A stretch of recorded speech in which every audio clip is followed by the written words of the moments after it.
and you should be able. Or I don't have to be host again, or I could be co-host. I don't have to be anything. Yes, please, You because do, I so need that you you- to be. Oh, now how do I make you host again? Go back can- to her. Oh, there we are. name. I've got it. Yep. Yeah, there you go. So, all right. So I think we're now recording, are we? Yes. Recording, it says on mine. Excellent. All right. Well, welcome to everyone. I think one or two people are still joining. And I wanted to yes, okay. Just to mention for those, any of you who've not been here before in this group, that the normal format afterwards is after the talk, there's an open period of discussion, questions, comments. Speaking on behalf of this speaker, I can't always guarantee to be able to answer the questions, but I will do my best. And then there's a period of discussion and comments at the end, and we aim to depending on how it goes, finish somewhere between 8:30 and 9 p.m. our time. Right. Sorry.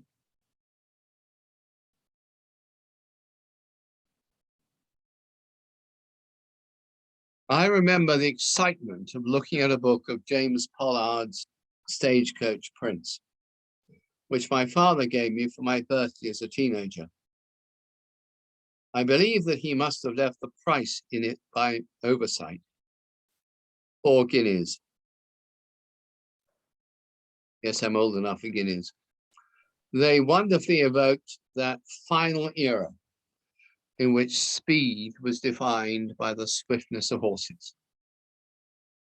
Here are Pollard's North Country Mails at Peacock, Islington, 1821, and London Farrington Coach passing Buckland House, 1835, both now housed in the Yale Centre of British Art.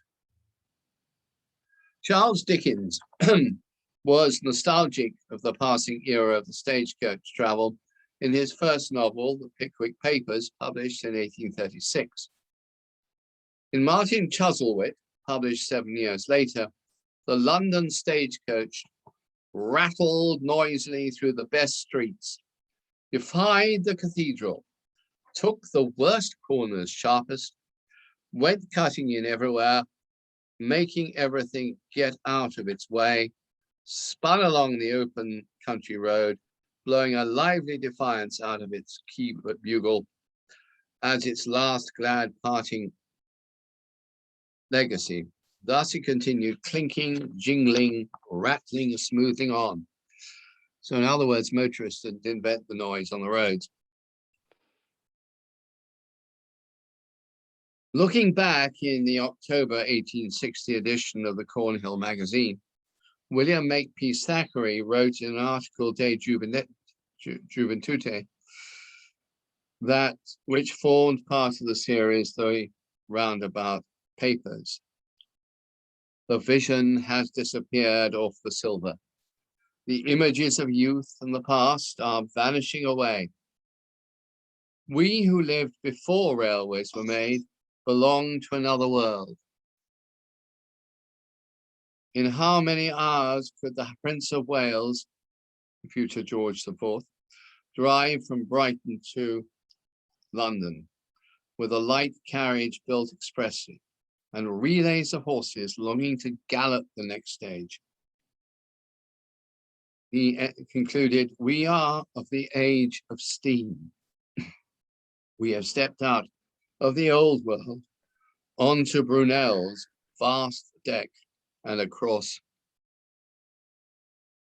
the waters."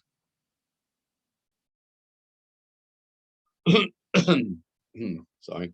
George Stephenson faced both parliamentary opposition and seemingly impossible natural obstacles in the construction of the Liverpool and Manchester Railway.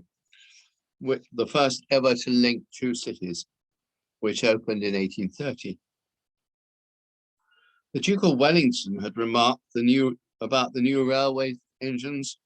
I see no reason to suppose that these machines will force themselves into general use.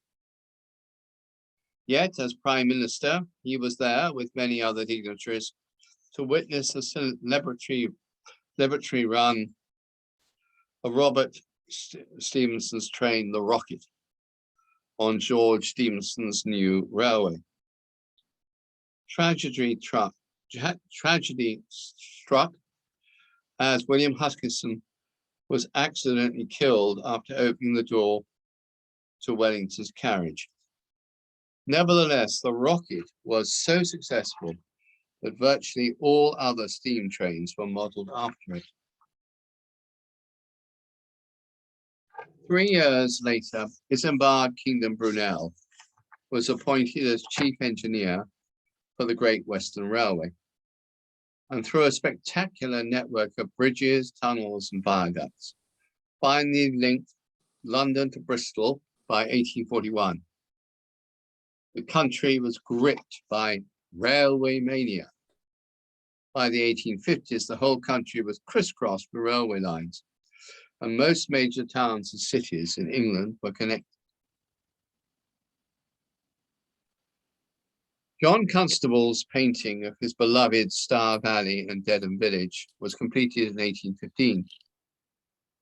Writing to Archdeacon Fisher in 1821, he looked back nostalgically to his careless childhood and recalled that all that lies on the banks of the Star, they made me a painter, and I am grateful. The actual viewpoint depicted by this particular painting was recently identified after research undertaken on behalf of the National Trust, and is here reproduced by the BBC. The painting is now housed in America at the Museum of Fine Arts in Boston.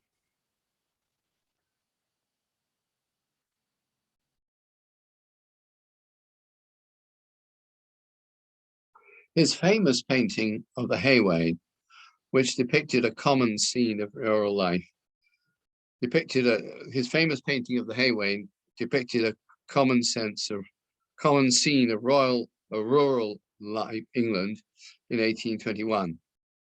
The actual location depicted was of the mill pond at Flatford on the River Starne.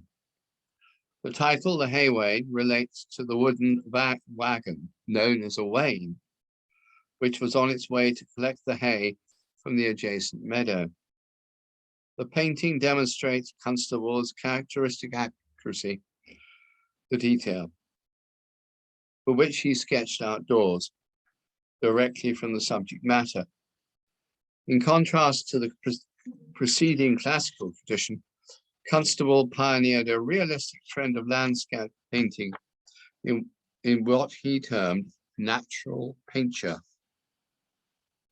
The painting is now held by the National Gallery. The gallery was originally housed at 100 Pall Mall from 1824, until a new and much larger building was designed by William Wilkins and constructed between 1832 and 1838. The imposing structure originally accommodated the Royal Academy in its east portico until 1869. The new gallery opened in 1838 and soon came to occupy the north side of Trafalgar Square, when the latter was laid out from 1840 to designs by Charles Barry.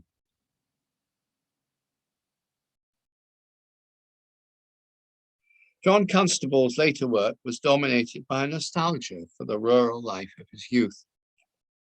He and the radical William Cobbett knew that they were recording a disappearing landscape.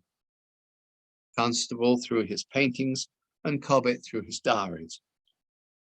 William Cobbett was described by Karl Marx as the most able representative, or rather the creator, of Old English radicalism.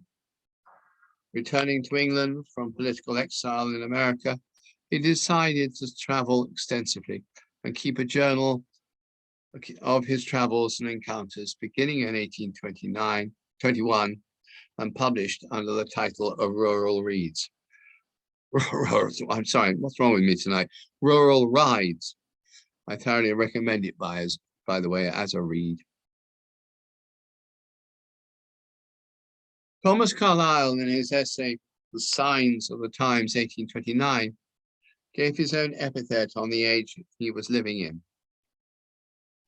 Were we required to characterize this age of ours by any single epithet, we should be tempted to call it not an heroical, devotional, philosophical, or moral age, but above all others, the mechanical age. It is the age of machinery, in every outward and inward sense of that word. Since the middle of the 18th century, Britain had been experiencing the impact of what later historians were to call the Industrial Revolution. Britain led the way to industrialization between 1760 and 1850, while its population more than doubled in the first half of the 19th century. In the late 18th century, agriculture still involved the vast majority of the population. In the opening decades of the 19th century, migration from the countryside to the towns escalated at a sudden and frightening pace.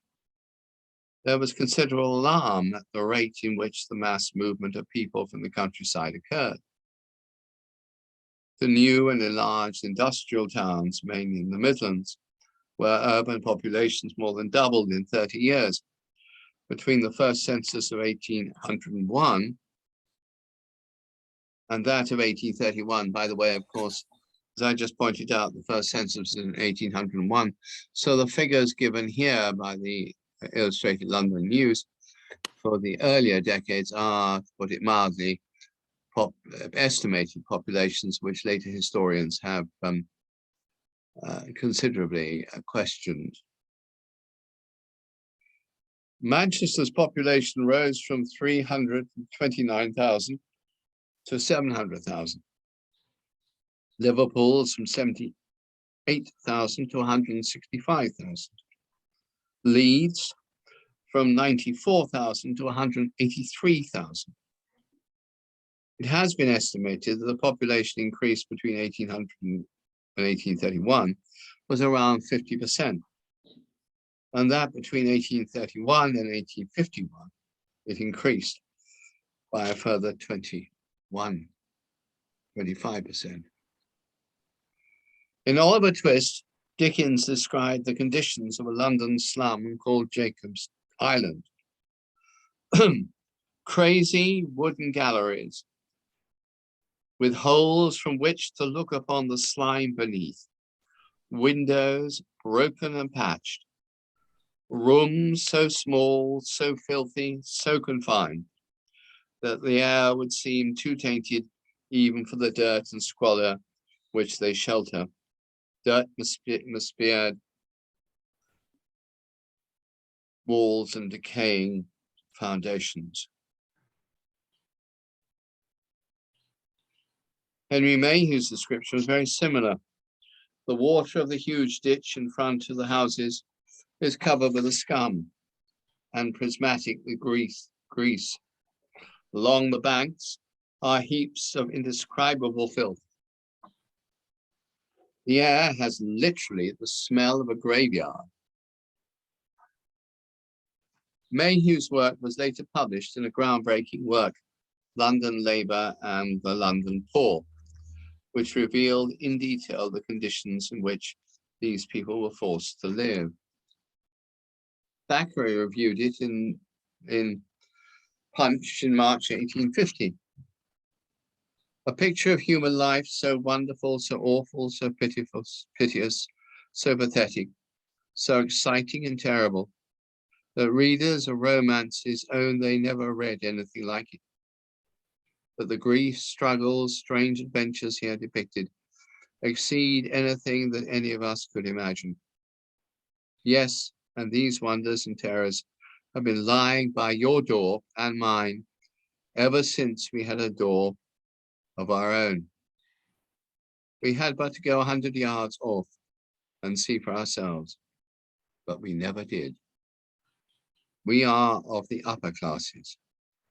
We have had hitherto no community with the poor. We never speak a word to the servant who waits for us for 20 years.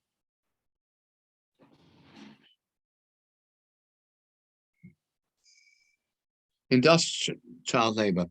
Industrialization did not create child labor, but the numbers of children in the workforce increased dramatically. Recent research has shown that in the factories and mills, the average age of children was 10, but that is because there were many children who were much younger. Poverty meant that it was more important for a child to bring home a wage than to get an education. And in any case, there was no state provision for free schooling until 1870. In 1821, approximately 49% of the workforce was under 20. In rural areas, children as young as 5 or 6 joined women in agricultural gangs working in fields. Children were cheaper to employ, and there were no enforceable laws to protect them from dangerous working conditions and appallingly long hours, often from dawn to dusk and beyond. Very young children worked extremely long hours and could be severely punished for any mistakes. Large fines were imposed for lateness. Beating was common, as was the accidental loss of limbs in dangerous machinery. Working conditions in these cotton mills were notoriously bad. Early legislation was largely ineffective due to the lack of a means of enforcement. It was only with the Factory Act of 1833 that 4 inspectors were appointed and salaried. The Act prohibited the employment of children younger than 9 years of age and limited the hours that children between 9 and 13 could work. The originator of that legislation was the Tory MP Michael Sadler, but he was defeated in the 1832 election. So that from then on, it was championed by Anthony Ashley Cooper, later 7th Earl of Shaftesbury. He continued to be champion of both the poor and the children and the poor, pushing for protective legislation. On the 4th of August 1840, Lord Ashley said to the House of Commons, "The future hopes of a country must, under God, be laid in the character and condition of its children. However right it may be to attempt, it is almost fruitless to expect the reformation of its adults. As a sapling has been bent, so it will grow. The first step towards a cure is factory legislation. My grand object is to bring these children within the reach of education. Through a series of factory acts, the minimum age for employment in the factories and mills was raised and the hours of work regulated and shortened, so that by 1874, the minimum age was 9. In 1901, it was raised to 12. By then, elementary, primary education was compulsory. Under Shaftesbury's Mines Act of 1842, it became illegal to employ all girls and women underground and boys under 10. 3 years later, Disraeli described graphically the conditions which had existed in the mining community around 1837 in his most famous novel, Sybil. It was the twilight hour, the hour that announced the cessation of English toil and sends forth the miner and the collier to breathe the air of earth and gaze on the light of heaven. They came forth. The mine delivers its gang and the pit its bondsman. The forge is silent and the engine is still. The plain is covered with the swarming multitude. Bands of stalwart men, broad-chested and muscular, wet with toil and black as the children of the tropics. Troops of youth, alas, of both sexes, though neither their raiment nor their language indicates the difference. All are clad in mail attire.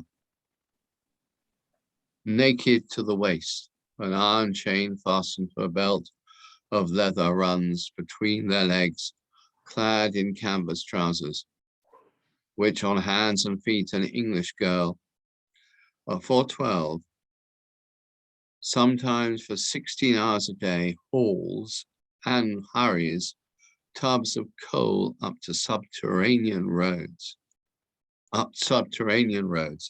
dark, precipitous, and plashy. See too these emerge from the bowels of the earth, infants of 4 and 5 years of age, many of them girls, pretty and still soft and timid, entrusted with the fulfillment of the most responsible duties. Hour after hour elapses, and all that reminds the infant trappers of the world they have quitted, and that which they have joined is the passage of the coal wagons, for which they open the air doors of the galleries, and on keeping which doors constantly closed, except at the moment of passage, the safety of the mine and the lives of the persons employed entirely depend.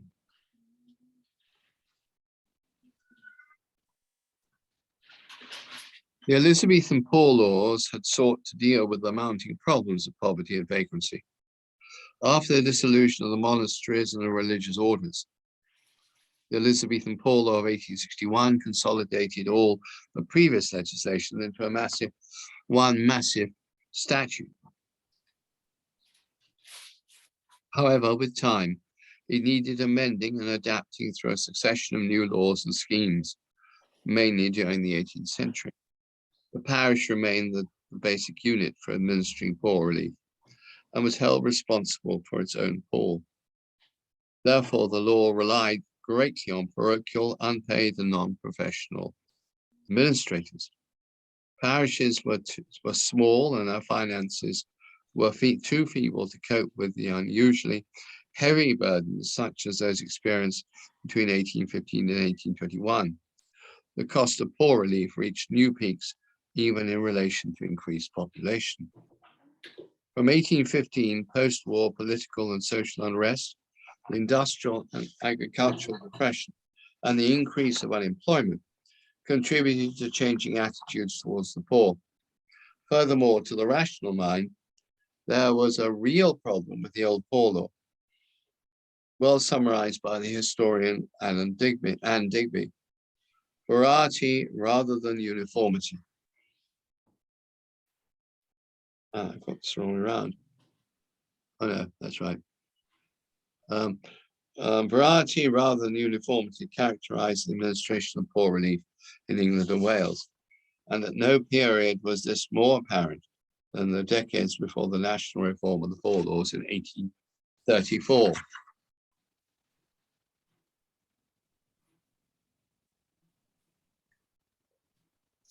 In 1833, Lord Grey, as Prime Minister, set up a Poor Law Commission to examine the workings of the poor law system in Britain. Reverend Chadwick was prompted was promoted from assistant commissioner to chief commissioner and recommended more centralization of the poor law on utilitarian grounds. In their report, published in 1834, the commission made several recommendations to Parliament. As a result, the Poor Law Amendment Act was passed. I don't have time to go into its details, but the sheer harshness of the new poor law evoked strong and immediate reactions. It seemed monstrous that poverty was to be treated like a crime and fault placed so squarely on the paupers themselves.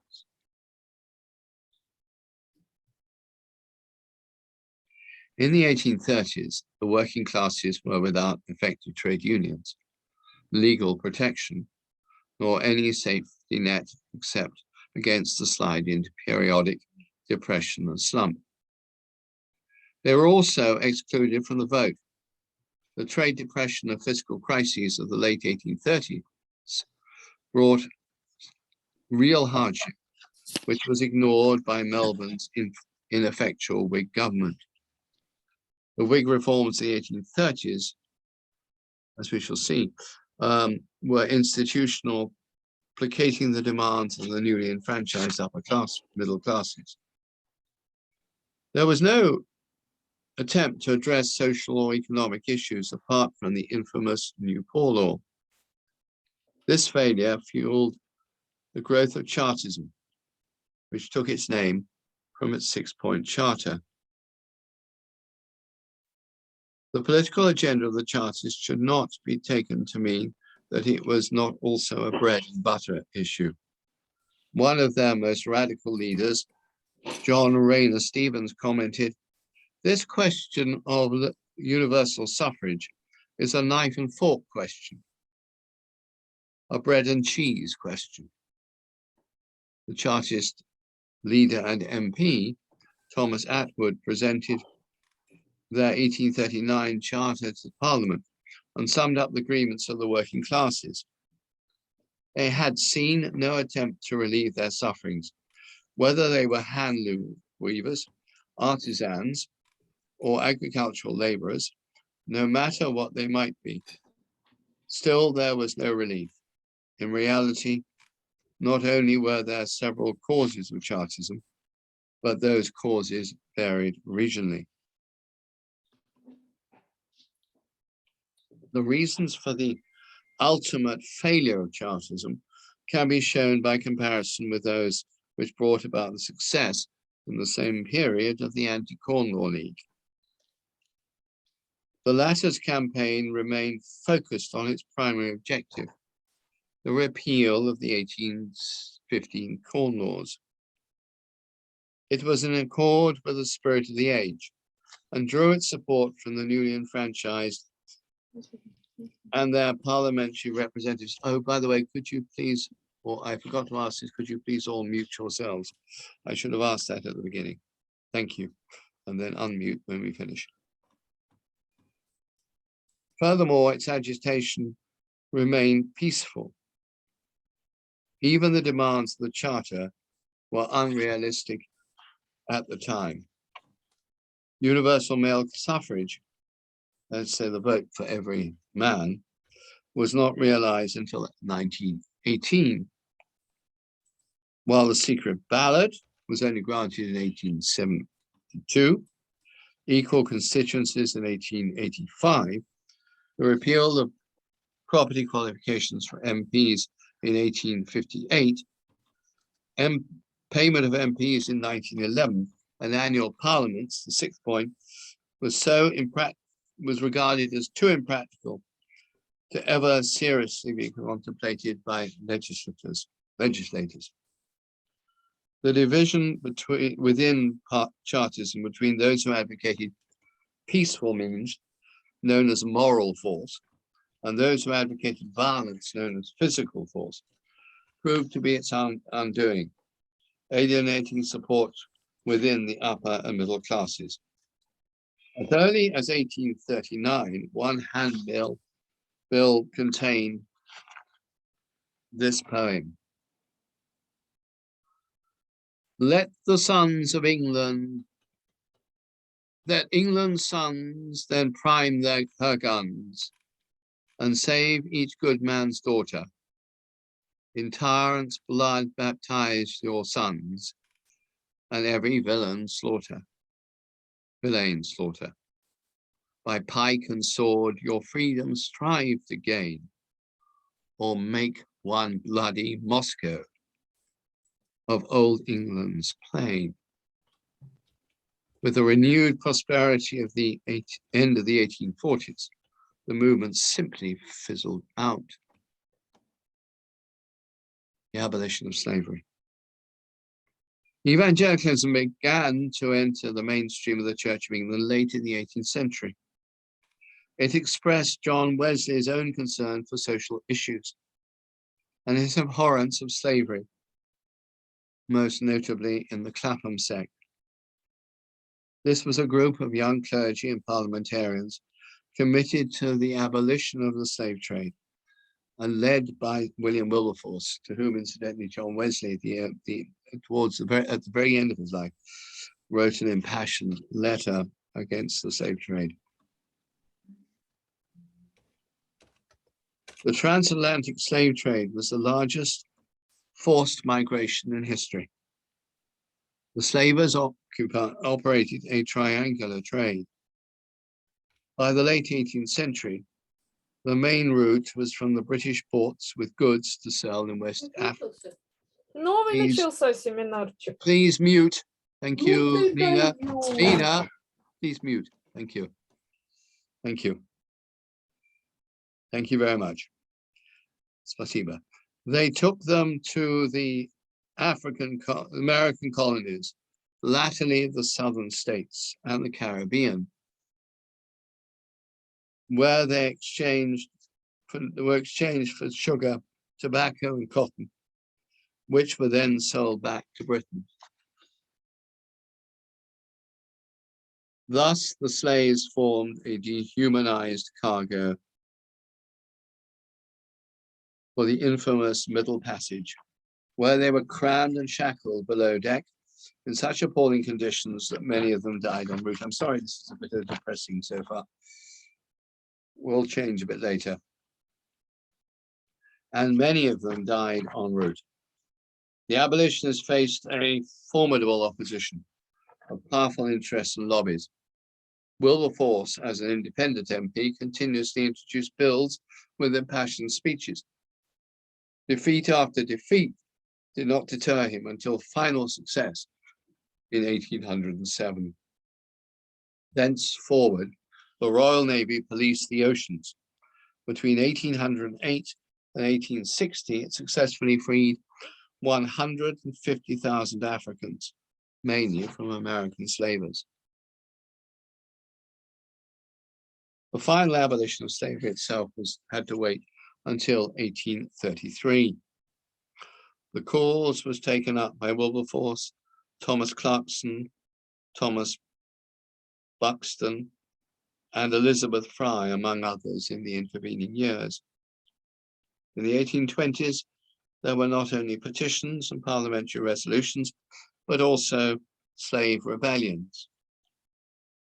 Finally, the Reform Act of 1833 weakened the patronage and the lobbying power of the West Indian plantations.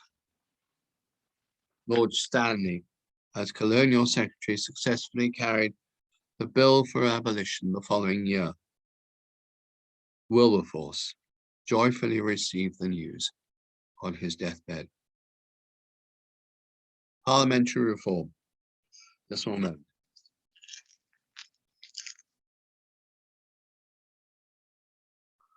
Nearing the end of his essay, The Sign of the Times, Thomas Carlyle had written in 1829, "Meanwhile, that great outward changes are in progress can be doubtful to no one. The thinking minds of all nations call for change. There is a deep-lying struggle in the whole fabric of society, a boundless, grinding collision of the old with the new. That's where the title of this lecture is taken from. The French Revolution, as is now visible enough, was not the parent of this mighty movement, but its offspring. 1830 had proved to be a tumultuous year. In France,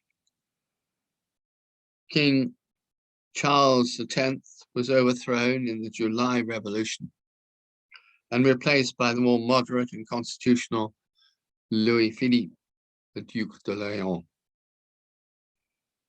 The revolutionary tricolor, re-established by the Marquis de Lafayette, once more flew over Paris. The young John Henry Newman did not dare to leave his hotel on foot for fear of walking under its shadow. The August Revolution in Belgium saw the removal of the Dutch from Belgium and the establishment of a new independent kingdom that would be later ruled over by Queen Victoria's uncle Leopold. In Britain, the swing riots broke out and the reform crisis began as Wellington's government entered its final days. The death of George IV on the 26th of June and his succession by his brother as William IV necessitated a general election. The result weakened Wellington's government and strengthened the reformers. Wellington had needed substantial gains, which did not materialize. Nevertheless, the Iron Duke's speech to the House of Lords, as you can see from here, on the 2nd of November, was intransigent and precipitated the downfall of the Tory government. I'll leave you a moment to just read that for a second.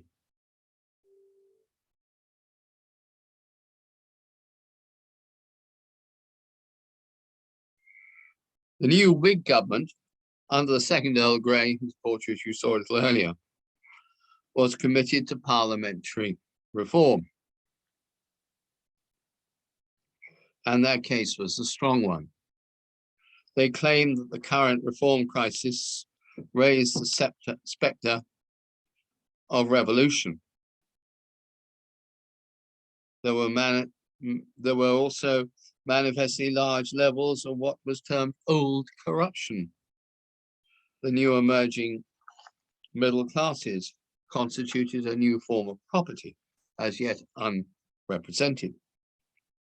The newly industrialized and expanding towns had either no or insufficient parliamentary seats, as compared with many rural ones that returned members. And finally, it was claimed, and the government assured them, the House of Commons and the House of Lords, the new reform bill would settle the issue for at least a generation. The new bill, and you can see here on the right, of course, a portrayal of Lord John Russell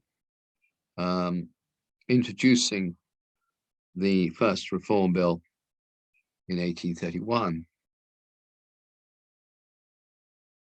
That new bill concentrated on two issues of the redistribution of seats, enfranchisement, rather confusingly termed that, and the extension of the vote. Lord John Russell proposed the bill, as you can see in the House of Commons. The Tory opposition in the Commons was led by Sir Robert Peel. He argued that the checks and balances in the Constitution would be destroyed, as the King would no longer be able to exercise his prerogative over the House of Commons, nor make changes in the ministry. He asked, when you have once established the overpowering influence of the people over this house. What other authority in the state can, nay, what other authority in the state ought to control its will or reject its decisions? He challenged the government's claim to the bill's finality and warned a government which would unsettle the minds of the people on this subject would be responsible for the consequences that must result.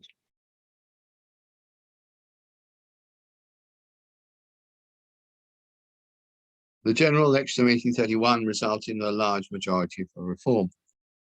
The second bill passed the House of Commons in September. It was defeated by 199 votes to 158. The news being greeted by widespread riots in the country, particularly in Bristol, Derby and Nottingham, with some loss of life.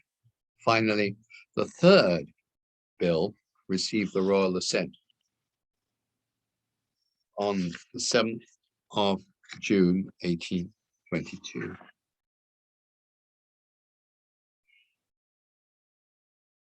The first Reform Act set the template for the second and ultimately for the third, in that it encompassed both the redistribution of seats and the extension of the franchise.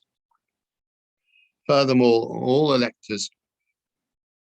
it required as all electors to register. So when you go and register to vote, or you're supposed to in this country have to register to vote, you can think back on the 1832 Reform Act, and created an exclusively male electorate for the next 86 years. It hadn't been theoretically exclusively male before that.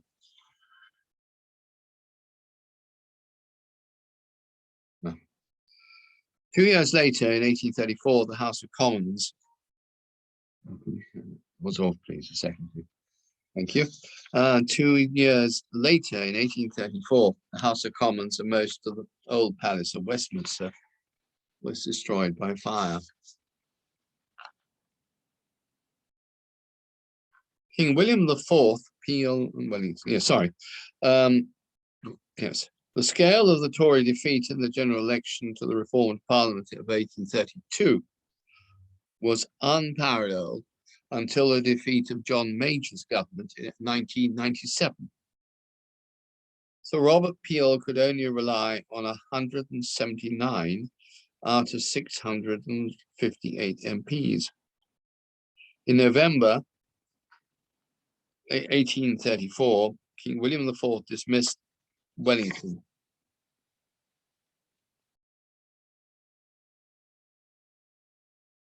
Dismissed Melbourne and his Whig government. He deferred to Peel. Wellington declined the King's invitation to form a minority government. He deferred to Peel, who was then on holiday. Peel accepted the King's commission. The mainstream of the Whigs met with Daniel O'Connell's Irish Repeal Party at Lichfield House and joined forces to bring down the government after its 100 days. In the election of 1835, Peel gained almost 100 seats. However, this left him and his renamed Conservative Party still with 60 seats short of an overall majority.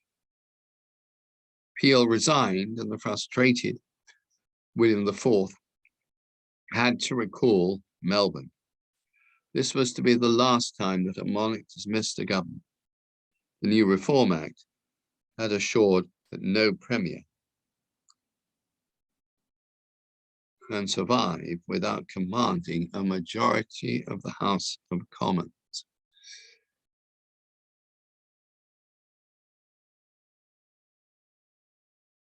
Would you please excuse me for one moment? I will be back. Just 1 second. I'll be back in 1 minute. I do apologize for the break.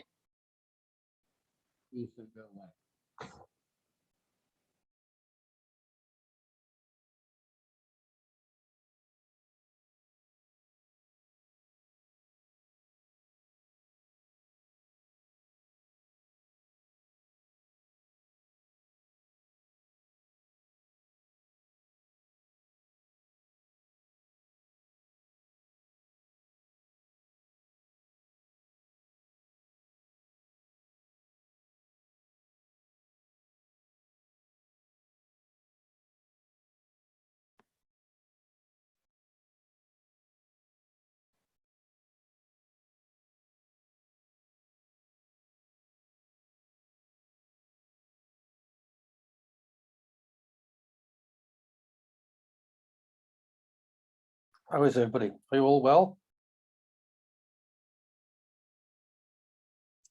Oh, I well. didn't want to unmute everybody. I was afraid to do that. People do that on their own. You don't have to do it. I know. We can mute again when Michael comes back. Right.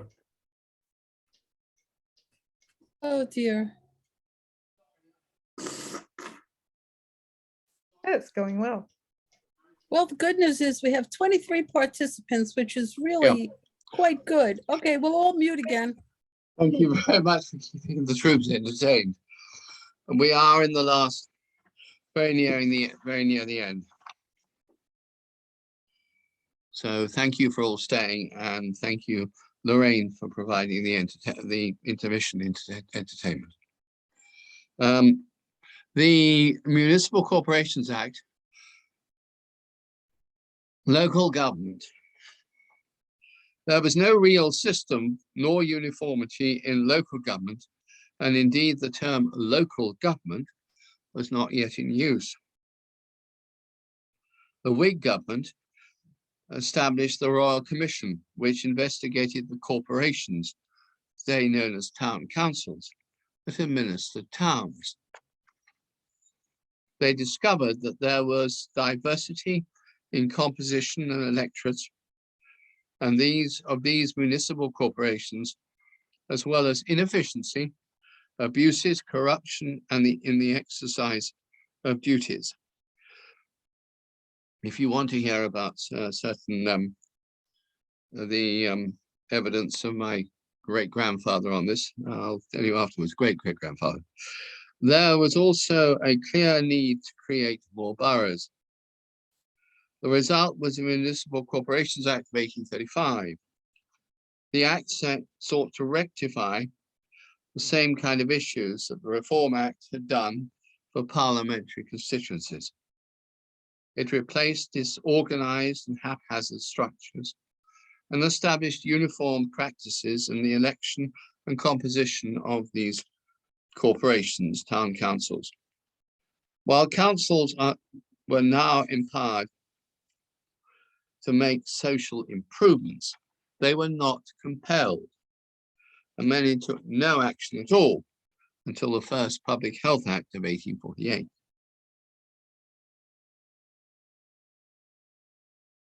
Religion played an important part in the last, I think the last two sections coming, yeah.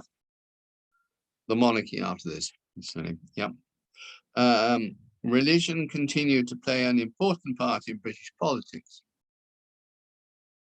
The church-state nexus still embodied the concept of the confessional state until 1828, after which it disintegrated through a series of acts of parliament.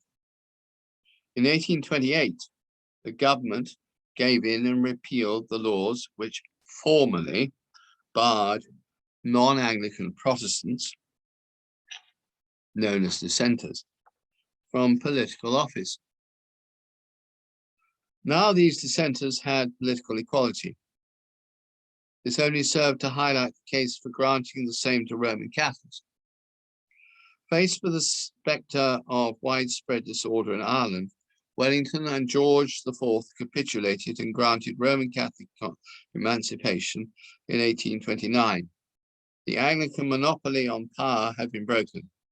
There vanished forever the ideal of a confessional state, except in the writings of its latter-day apologists, such as Coleridge in 1830, Thomas Arnold in 1833, and Gladstone in 1838. The enfranchisement of dissenters and their admission to Parliament, together with full Roman Catholic emancipation in 1829, opened the way for the Whig reforms of the 1830s, which further undermined the constitutionally privileged position of the Church of England. The Reform Act of 1832 gave the vote to a much larger body of dissenters. The Duke of Wellington wrote with noticeably characteristic exaggeration on the 6th of March, 1833, "The revolution is made. That is to say, the power is transferred from one class of society, the gentlemen of England, professing the faith of the Church of England, to another class of society, the shopkeepers being dissenters from the Church, many of them Socinians, Unitarians, others atheists.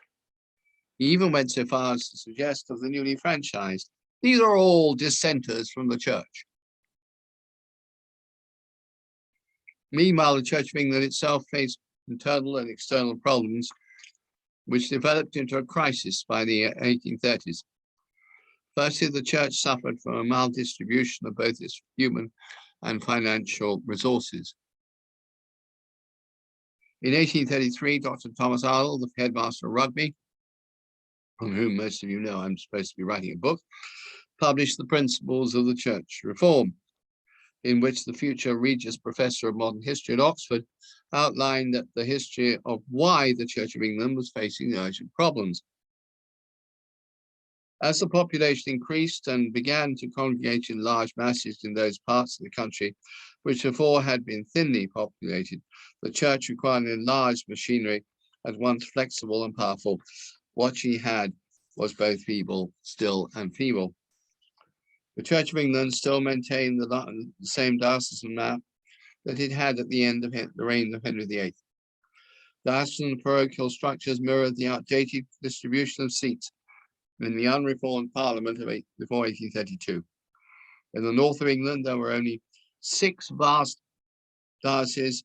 In the south, well, the south was divided into 20 much smaller ones. The same was true at parochial level.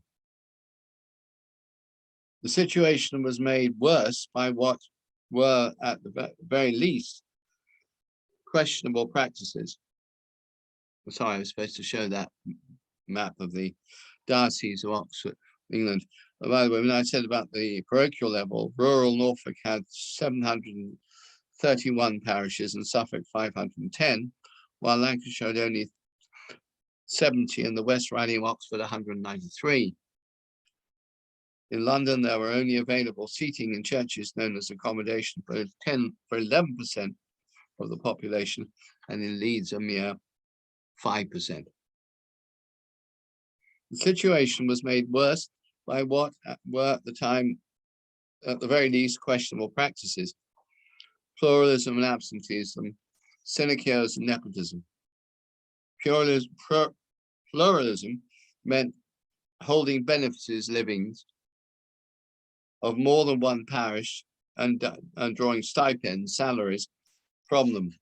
These were highlighted and exaggerated in the radical John Wade's Extraordinary Black Book of 1830.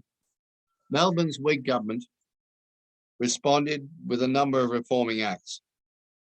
In 1836, the established Church Act equalized episcopal incomes of £4,000 a year, except for the senior sees. The Solemnization of Marriages Act the same year introduced civil marriages with licenses being issued in registry offices. This removed one of the dissenters' major grievances. The following year, the legal registration of births, deaths, and marriages, which my history master used to refer to as hatches, matches, and dispatches, passed from the state to the church, from the church to the state, thus removing another of their grievances. The Tithe Act, Commutation Act of 1836, commuted tithes to money payments instead of annual contribution of a fraction of crops and livestock. In 1840, the Ecclesiastical Duties and Revenues Act attempted to deal with sinecures. However, it was Peel's first ministry from 1834 to 1835 that brought about the most remedial measure for the Church of England by establishing the Ecclesiastical Commission, the forerunner of the Church Commission. Thereby, the government placed the internal reform of the Church clearly into the hands of a commission comprised of cabinet ministers, diocesan bishops, and Anglican laymen. It was originally intended to be a temporary royal commission, in Peel's words, for the removal of for the purpose of laying safe foundations, at least of a progressive reform of the church. The Archbishop of Canterbury, William Hooley, had proposed a modest bill to limit pluralities in 1831, but the ecclesiastical commissioners proposed a more radical solution. Under the Pluralities Act of 1834, no clergyman might have more than 2 benefices, which must be within 10 miles of each other. Now, this is in the wrong order. No, it isn't. Appear to be missing one here. Oh, it suddenly disappeared. I do apologize. Next slide seems to have disappeared. There's supposed to be a slide of Edward, Duke of Kent, Queen Victoria's father, but he seems to have disappeared from here. Let me just check if he's not out of order. No, he isn't out of order. I apologize. He's gone. Queen Victoria only came to the throne in June 1837 because none of her uncles produced a legitimate heir that lived long enough to succeed George IV and William IV, or William IV. The death of George IV's only legitimate daughter, Charlotte, in 1818, while he was still the Prince Regent, left the succession in question for the next generation. The Prince Regent's younger brother, Edward, Duke of Kent, whose picture seems to have gone missing, had to give up his mistress, marry, and very quickly provide an heir. He did so, and Victoria was born on the 24th of May, 1819. George III died the following year, and George IV died without a legitimate heir in 1830, succeeded by his younger brother, William IV, who also had no legitimate heir to survive him, as his four children died in infancy. He stayed alive long enough to see his niece, Princess Alexandrina Victoria, succeed him without a regency less than a month after her 18th birthday. One change took immediate effect, and here he comes, this chap. Her grandfather was restored to his German territories when the Kingdom of Hanover was established at the Congress of Vienna in October 1814. Hanover maintained the Salic law, which barred females from its succession. Victoria was therefore the first British monarch to rule not to rule over Hanover for 123 years, since the Hanoverian succession of 1714. Hanover passed to her uncle Ernest Augustus, now the eldest son and surviving son of George III. I'm very nearly finished. So I notice that people are gradually leaving. The new queen recorded how she received the news of the death of her uncle and her accession in her journal of the 20th of June, 1833-7. I was awoken at 6 o'clock by Mamma, who told me that the Archbishop of Canterbury and Lord Cunningham were here and wished to see me. I got out of bed and went to into my sitting room, only in my dressing gown, and alone, and saw them. Lord Cunningham then acquainted me that my poor uncle, the king, was no more, and had expired at 12 minutes past 2 this morning, and consequently I am queen. Since it has pleased Providence to place me in this situation, I shall do my utmost to fulfill my duty towards my country. I am very young, and perhaps in many, though not in all things, inexperienced. And I am sure that very few have more, real goodwill and more real desire to do good, what is fit and right than I have. Later that morning, the Queen attended her first Privy Council. There is a very marked contrast between the impartiality of our present Queen and the partisanship of her great-grandmother. When Victoria was new to the throne, she became very visibly dependent on her Whig Prime Minister, the avuncular Lord Melbourne. The diarist Charles Greville observed, he treats her with unbounded respect. He consults her tastes and wishes and puts her on her ease by his frank and natural manners, while he amuses her with his quaint, queer, epigrammatic turn of mind and his varied knowledge upon all matters. The Queen herself remarked that she loved him like a father. When his government fell in 1839, the young, inexperienced Queen showed a clear partiality in her refusal to accede to the moderate wishes of her Premier, Sir Robert Peel, in his request to replace some of the Whig ladies of the household with Tory ones. I'm on the last page. Lord Melbourne advised her to make some changes, but in her diary, the Queen showed her determination. Lord Melbourne said we might be beat. I said that I never would yield. She wrote to her uncle Leopold, King of the Belgians. You will easily imagine that I firmly resisted this attack on my power. So Robert Peel took seriously his constitutional role as the sovereign's first minister and needed some mark of his confidence. He asked Lord Ashley, later the Earl of Shaftesbury, to take over the household, telling him that it was a great responsibility to provide the attendants and companions of this young woman, on whose moral and religious character depends the welfare of millions of human beings.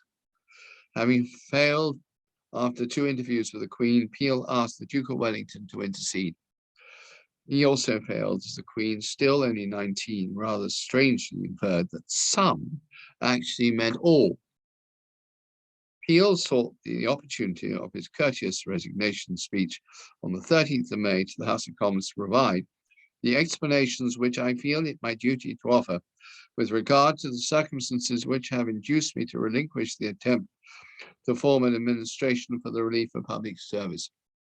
You cited the Queen's letter of the 10th of May.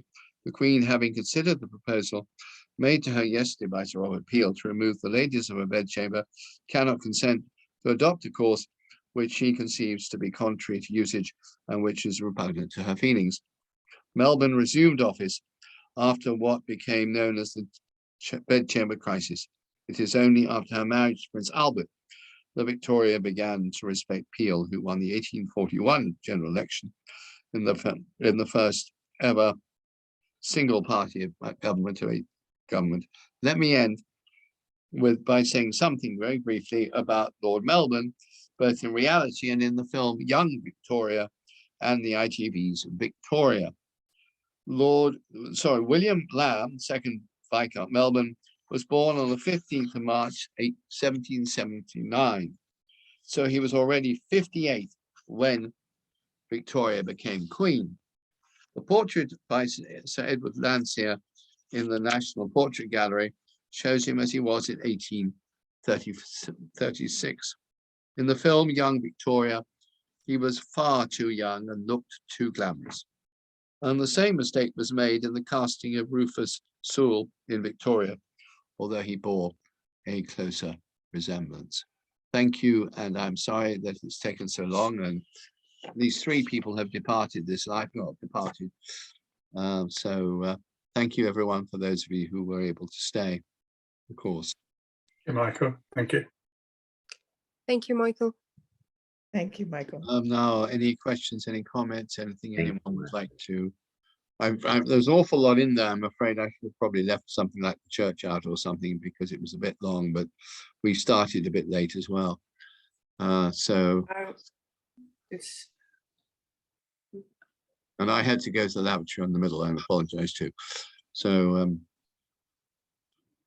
I think Marla has a question. yes, please. Not a question. The 1830s that's such a big era of change. I don't think you left anything out. I mean, you could have gone on for another hour. I could have gone for another hour and a lot more other things as well, but exactly, yeah. I think they're the sort of dawn of a modern age. Sorry, Marla, please carry on. No, you inspired me actually to pull out. Hold on, I brought a book. We talked about this a while back. Harriet Martineau, one of her few novels, actually. She was a sociologist and so on of that era. Because I realized, other than Dickens, I haven't read a lot of novels from a lot of literature from that era. There's not a lot of big novels that came out of the 1830s, except for Dickens, that we're still talking about. This is out of print. So That we're anyway, still talking about, yes, that's true. yeah. Just a statement, not really a question. So, Thank you, Marla. I hope I got my Um, constable right, Martin. You did, yes, yes, yes. Yes, very nice, yeah. So, And I want to thank you for doing the technology at the beginning, because I think, as of course I would, that it really frames the era. That nobody was not influenced by all those technological changes going on around them. Mm. So thank you for foregrounding that. I appreciate it. Well, the railways is really so important here because, I mean, if you think about railways in other countries, there are several people here from what was once the Russian Empire. And if you think about the development of the railways, and for example, in Russia, very few existed in outside European Russia. In fact, nothing, I think, existed before the death of Nicholas I. So that's 1855. You know, it's a lot of European countries took a lot of catching up to do. And America as well, actually, I think, in terms of railroads. So it was an amazing achievement that we were covered. And I think I'm probably right, and I haven't checked this, but I'm fairly sure it's true. Since the infamous beaching cuts in the railways in the 1960s, I think there were certainly more railway lines by the 1850s running across Great Britain than there were after the 1960s. I think it was certainly true. Yeah, that's my understanding. Margaret, yes. Yeah, sorry. Sorry, I seem to have lost my camera. Don't worry. I want to ask you a question about the 1832 Reform Act. You were talking about reduction of boroughs. Were some of the boroughs that were reduced the rotten boroughs? They were the rottens and certainly the pockets as well. I mean, a pocket borough was a rotten borough was a pocket borough that went rotten. They always had been abused, full of abuse. So yes, they were, a lot of them were reduced, particularly in places like Cornwall, for example, where there was a huge amount of overdoing. But of course, we all know about the famous cases like Old Sarum and there was nobody really.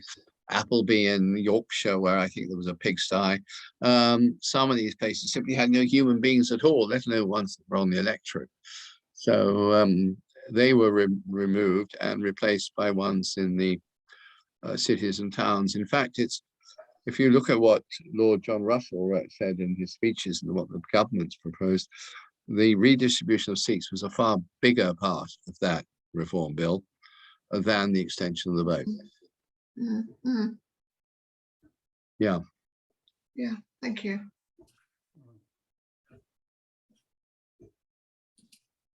Sorry, Martin, please. Well, not really a question, but just another comment on the railways. Last year we went to Bristol Temple Meads station, and it's absolutely terrific when you consider what the engineering works and everything that Isambard Kingdom Brunel achieved in that really comparatively short space of time. Quite remarkable. Sorry.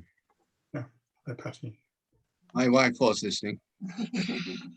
Even though you can't see her. Hi, Patty. Hi. It's because of the microphone. There's somebody called Anastasia who joined us for the first time. I want to say welcome. I'm not sure which one that is, but welcome. Thank you very much. It was great lecture, I should admit. I think it's your first time here. Was it through Nina or? Yes, exactly. Nina has posted on Facebook this information, so that's why. Thank you, Nina. I apologize for shutting you up in the middle, but we could. I forgot to mention about people muting, so I do apologize. There's some more chat points, I think, actually, unless anyone's got questions there. I may see. Leslie, Thank you so much. It was really great. I'll be teaching Victorian prose and poetry this semester, so it's been really helpful for me. Thank you again. You'll be teaching what? Victorian prose and poetry. Oh, I will good. be Yeah. teaching. So, I mean, I will integrate it with cultural context of the Well, it's- Victorian age. There's So, also a wonderful description about stagecoaches where I had to remove on this occasion because of length about stagecoach travel in The Tale of Two Cities. But that refers back, of course, to the 1790s. So it's sort of referring to an earlier generation. Well, those Because Pollard prints are amazing. Photographs, paintings are amazing. I think. Sorry, Lisa. Surgeon, you don't do that course very much, do you? sorry. You don't get to teach that class very much, do you? No. Yeah, it will be my first time actually. Oh, good. Okay, I was going to say, I thought you were unhappy because you weren't able to teach it, and now. Yes, exactly. Excellent. Yes, thank you. I want to thank the, I don't think there's anyone from Kazakhstan here this time because of the time difference, but the Russians, those who've stayed up, I know the 3-hour time difference, at least with Moscow. I don't know if any of you are further afield. I don't know where Anastasia lives, but I know where the others live. So thank you for staying up so late. It's now, yes, well, it's past 1 o'clock in Moscow, I think, at the moment. No, it's past 11. So thank you. Thank you Sorry, very it's much, 11. Michael, for this wonderful lecture. Well, thank you. Yeah, I know you. Thank you. Yeah. I tried to cover, as I think Marla was saying, there was a Marla gone suddenly, or Marla's still there? Can't see her. Quite a lot of subjects in one evening, and it was a rush through, and I apologize, particularly for those whose first language isn't English. I had to speed up at the end. I don't know who iPhone is, by the way. Who is iPhone? Somebody calling themselves simply iPhone. Please identify. Oh, you can't identify yourself. Let me see Chris, my friend Chris here for I think the second time. Thank you It's for joining Marina us. Antipova. Ah, Marina. It's Marina. Yes. Thank you, spasibo. Thank you. You're the first timer as well. Thank you very much. I'm not a great user of Zoom and now I'm iPhone.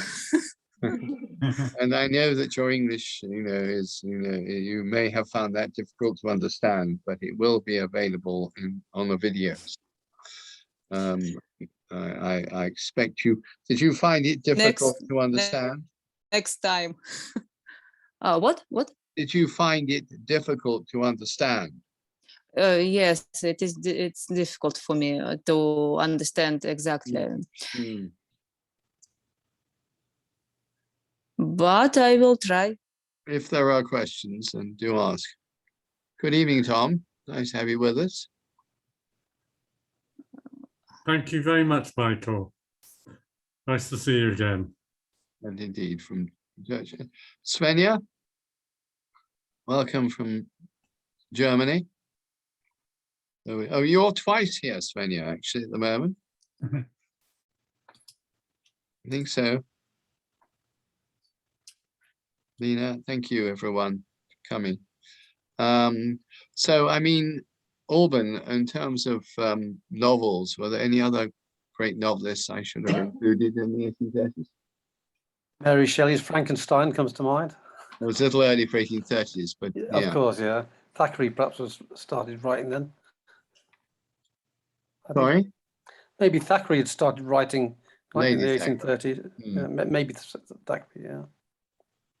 And as soon as you go off, the whole tranche of them will come into my head. But off the top of my head now, I can only think of, Dickens being an outrider, really.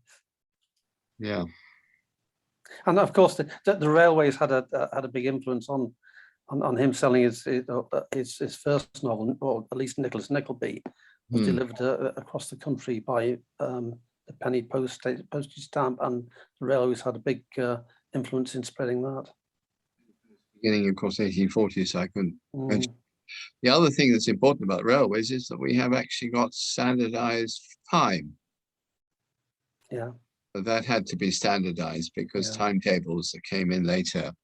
Otherwise, you would probably sort of miss your train at Bristol or whatever, or because of 10 minutes time difference between London, or catch it too early rather. But you know, it would be miss your train from London to Bristol.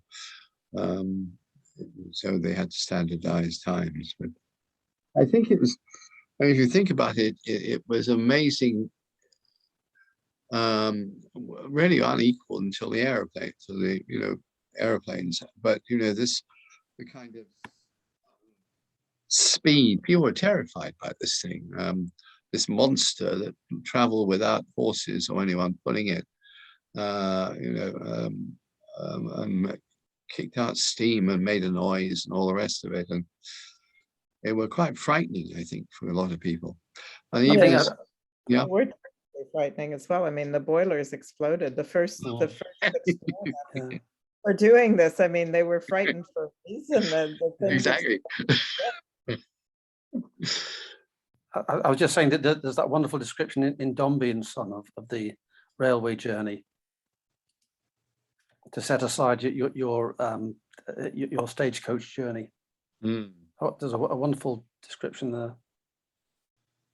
Yeah, he also has a short story called The Signalman, I guess. Yes. It's a ghost story, but still a lot of references to this railway mania. Yes, yeah. When was the accident that he had? You know, he was in a railway. That was something to do, correct me if I'm wrong, to do with the it was because he had the manuscript of Great Expectations. I think it was that. It was our mutual friend, wasn't it? Was it our mutual friend? I'm trying to think where that where that was, but it would have been Staplehurst. Yeah, Staplehurst. I was going to say about 1865, something like that. Yeah. I think it was. And his health never recovered. But I mean, what always amazes me, it's like Carlyle, if you think about this story. I mean, he had to scramble on this train, falling off a bridge to get the manuscript, because otherwise he'd have lost it. Yeah. It's rather like in these days of computers, you can't think like this. Thomas Carlyle's huge work on the French Revolution was nearly lost, because he suddenly found his housekeeper putting it, thinking it was scrap paper, and throwing it on the fire. Yeah, some critics agree. And rewrite the whole thing all over again. These things, a bit like the Tischendorf, Sinaiticus, Codex Sinaiticus. It's these things, once they went on the fire, they got lost. There was no second copy. Not even a carbon copy for those of us who grew up on typewriters. It's like T. Lawrence leaving the 7 Pillars of Wisdom on Reading Station and having to start again, wasn't it? Yeah. Now we just have to make sure we do the save button. No, in fact, it auto saves these days. So yeah. Any reflections on art in the reflecting this period at all, that Martin, that comes to mind from what I said? Well, no, I mean, obviously it's the sort of last the two great names are, of course, Turner and Constable, and both very different in many ways. Those you think of Constable's almost like a sort of elegy for a lost England, the coming on of the Industrial Revolution. Turner celebrating it in a way. I mean, obviously we've got other great artists of that period. Like Landseer was beginning. That was a very important artist too. I think it'd be nice to do a talk on him sometime. Yes. David Wilkie as well, Turner's great friend Wilkie. Fine paintings by him. He gets overlooked a lot. Thomas Lawrence, of course. I think of all the portrait. We had a portrait of Duke of Wellington in the art room where I was at Wellington College, and it was Wellington's victory over at Salamanca, and we had that painting. So I had that one very close to me for quite some time. So I thought you were going to say you had it and you. Well, I saw we was in the art room. It was in the art room. I mean, we couldn't lift it. It was about 7 foot high, but it's an amazing thing. Yeah, but I was able to examine it very closely. You know, normally don't have that sort of. Yeah, it's interesting. It's interesting. It's good. I mean, obviously, the whole 19th century is fascinating, but and of course, print. With Victoria coming to the throne, we then have Winterhalter's paintings of the court, and which are not, you know, which are good, great paintings too of their type. Yeah. Before we close, was there anything perhaps particularly our foreign, not non-native speakers, so to speak, didn't understand, or anything they'd like to? Most of that was probably quite new, apart from Surgeon, you know, to the Russians particularly, and maybe not Svenja, but no. Oh, it was absolutely fine. I'm a political scientist. I educated in the Soviet Union. We studied Chartism and all this stuff, so it was absolutely great, fine. Oh, you taught it in the Soviet Union? Yes. Ah, okay. Of course, it's workers. You taught it or were taught it? You learnt about it or you taught it? Oh, I mean, I learned it. Yeah. Oh, you learned it. I'm going to say. Yeah. Sorry. Yes, it's confusing. I think. Correct me, others who speak Russian as a first language, but I think it's a confusion many Russians make with the words. Those two words. Yeah. Dorset is upset that the Tolpuddle Martyrs didn't get a mention. Oh, I'm terribly sorry. I couldn't do everything.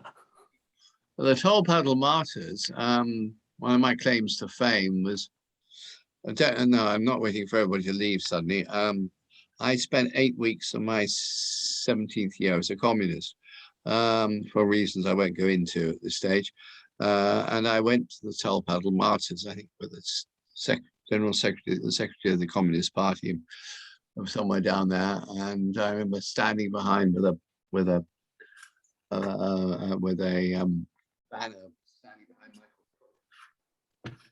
Michael. The only time I went, I was pleased. It wasn't that I was talking about them. I just thought, you can't, once again, as Marla said, you can't mention everything.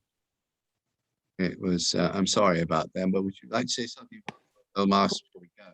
We'll forgive you. 1834, wasn't it? Yeah, that's right.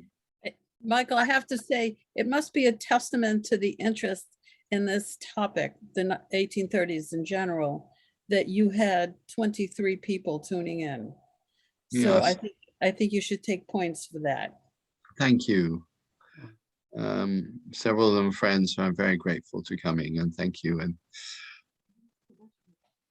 the Wedgwood appeared very. I had to put that in. Lorraine, you saw it. I had to try and stick it in the corner somewhere because otherwise I didn't know where else to put it. But I did see that. Thank you very much. I wish I had an original one. yeah, that's yeah. Sorry, Lisa. Sorry, I just was going to say I enjoyed hatches, matches, and dispatches. I haven't heard that before, and it's wonderful. Oh yes, it's Chris, please. I can't see you because we can't see you.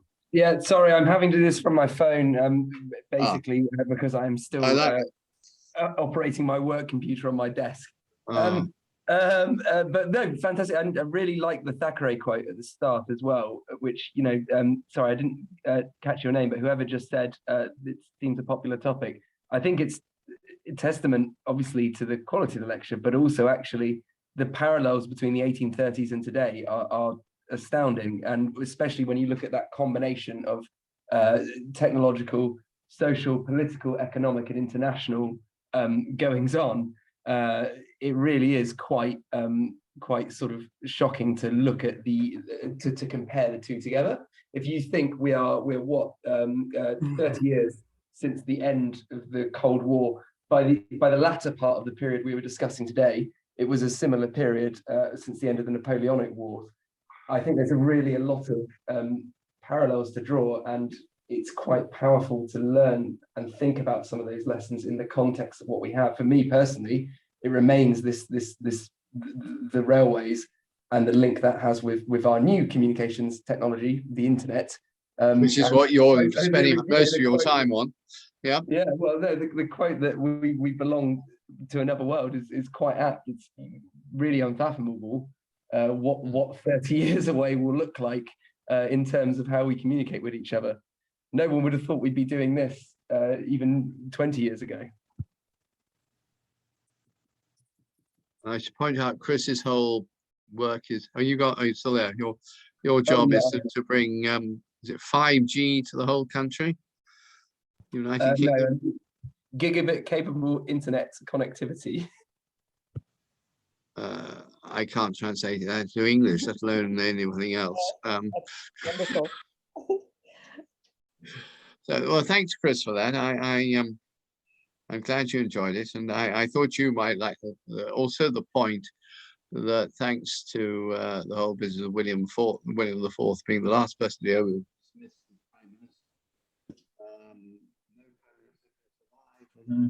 When you turn away from your microphone, we can't hear you. No prime minister can survive without a majority in the House of Commons. It's the last one discovered quite dramatically. It's still a very present reality. Yeah. So, Chris, are you familiar with Tom Standage's The Victorian Internet? I'm not, but it sounds like I need to be. Oh, you must. Yes, you must. You would enjoy it so much. A couple of us in this group have read it, and it's quite wonderful. You'd love it. If you could send the name of the author to Michael, I'll look it up. Thank you. Is it the Telegram? The Telegraph, I mean. The Victorian Internet. His name is Tom Standage, STNANDAGE. Yeah. Well, thanks for joining us, Chris. Yeah, thank you. Sorry, I do have to shoot off now, but thanks very much. Well, we should shoot off, I think, too. So, and thank you once again to those who've come rather late in the early morning and still staying with us. So thank you very much, everyone, and look forward to seeing you next month. It's rather different than being every week, but so once a month, I think most of us can try and manage to make it if we can. That'd be appreciated. And the video of this, you'll kindly edit down for me, Lisa, will you? And then so it'll be available for those of us here, for example, with the discussion and then on the YouTube channel. So thank you very much and look forward to seeing you all next month. Thank you, friends. Thank you, Michael. Enjoyed it. Michael. Thank you, Michael. Bye-bye. Goodbye. Thank you, Michael.